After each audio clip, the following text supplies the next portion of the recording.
Allahumma salli wa sallim ala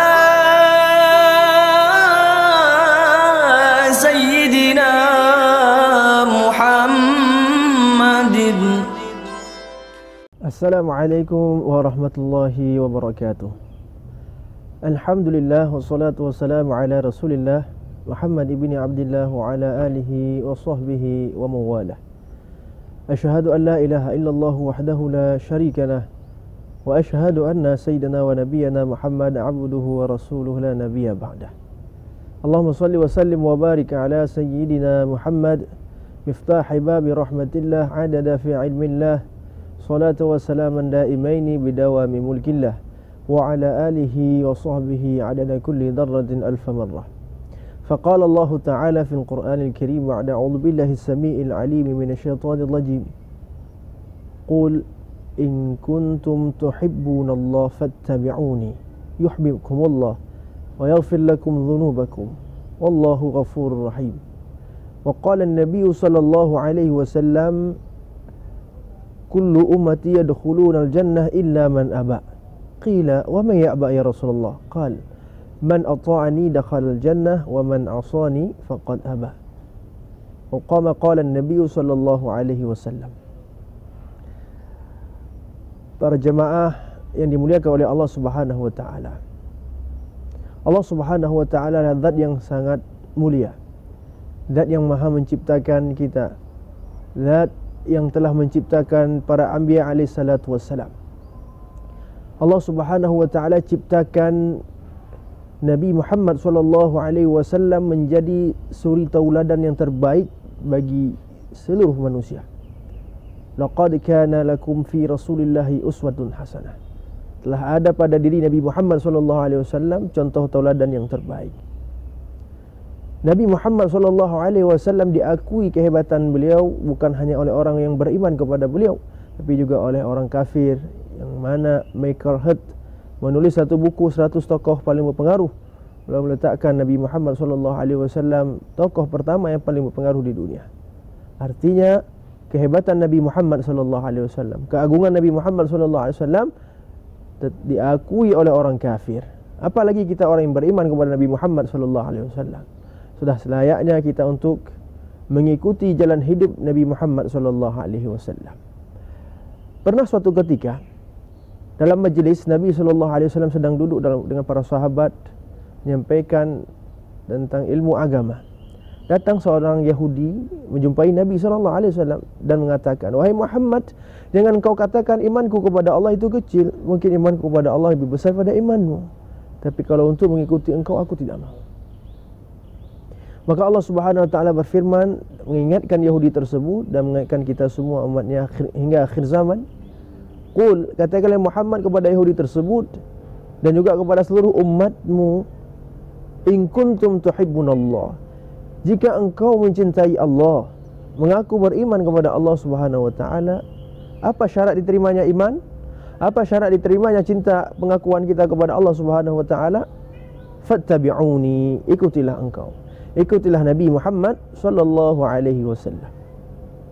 Apa fadilah pertama mengikuti Nabi Muhammad sallallahu alaihi wasallam? Yuhibbukumullah.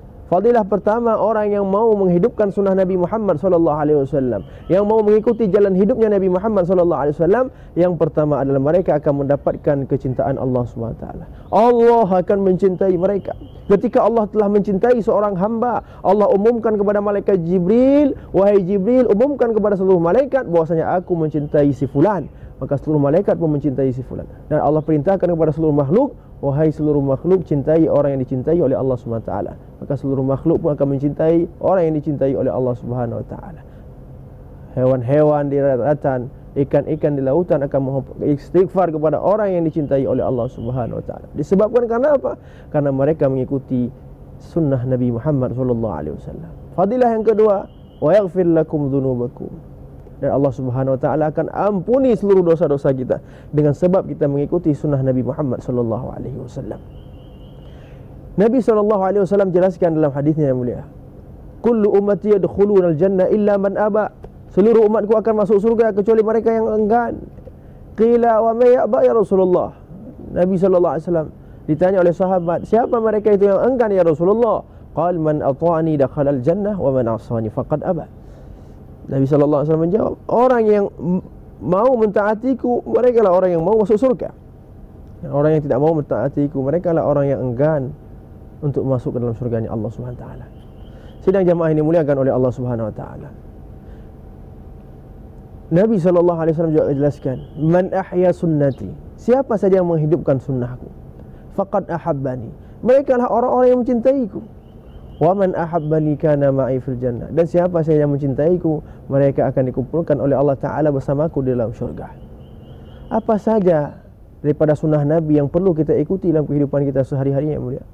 Ulama menjelaskan ada 3 sunnah yang wajib kita ikuti daripada kehidupan Nabi SAW agar kita dicintai oleh Allah, agar kita diampuni dosa-dosa oleh Allah, agar kita dimasukkan ke dalam syurga oleh Allah bersama baginda Nabi Muhammad SAW. Yang pertama, sunnah surah, penampilan zahiriah Nabi SAW dari ujung rambut sampai ujung kaki.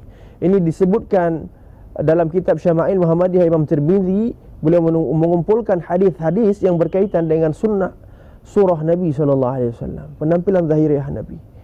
Dari ujung rambut, bagaimana bentuk rambutnya Nabi Muhammad SAW.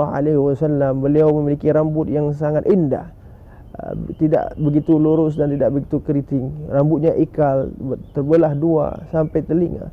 Memiliki hidung yang mancung, janggut yang lebat, badan yang postur yang sangat bagus seperti orang yang mengikuti gym, tidak memiliki perut yang buncit.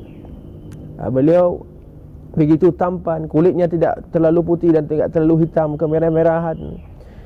Itu fisik beliau. Beliau selalu menggunakan siwak, beliau selalu menggunakan cincin di jari manisnya atau jari kelingkingnya di sebelah tangan kanan yang terbuat daripada batu Yaman.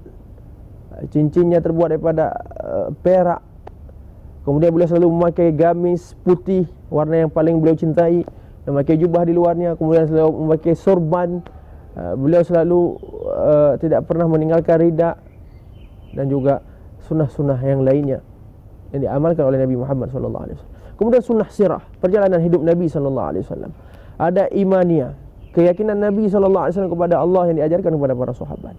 Yang kedua, ubudiyah, ibadah Nabi, daripada solat beliau, puasa beliau, zakat beliau, haji beliau, itu semua wajib kita ikuti. Sebagaimana Nabi sebutkan, sallu kama ra'aitumuni usalli, solatlah kalian sebagaimana kalian melihat aku solat. Solat yang diterima oleh Allah Ta'ala apabila kita solat mengikuti cara solatnya Nabi Muhammad SAW. Begitu juga yang ketiga, imaniyah, ubudiyah, muamalah, hubungan sesama manusia, dan muasyarah, hubungan sesama insan, baik dengan yang muslim, yang non muslim. Kalau muamalah tadi lebih kepada hubungan ekonomi, muasyarah lebih kepada hubungan fisik, hubungan sosial. Bagaimana kita berhubungan, kita seorang anak, cara berhubungan kita dengan orang tua, dengan ibu, dengan ayah. Kita seorang ayah, bagaimana cara berhubungan dengan anak. Seorang pemimpin, bagaimana cara berhubungan dengan anak-anak dan sebagainya. Dan yang terakhir adalah akhlak tasawuf, hati kita perbaiki. Dan yang terakhir, sunnah Nabi yang ketiga adalah sarirah, cara berfikir Nabi, tidak memikirkan dunia tapi beliau fikirkan akhirat, tidak memikirkan kepentingan pribadi tapi memikirkan kepentingan umat. Maka inilah yang perlu kita ikuti daripada sunnah Nabi Muhammad SAW, yang insya-Allah apabila kita istiqamah, Allah Ta'ala akan ridha kepada kita dan kita akan diwafatkan dalam keadaan husnul khatimah, dapat ucap la ilaha illallah Muhammadur Rasulullah.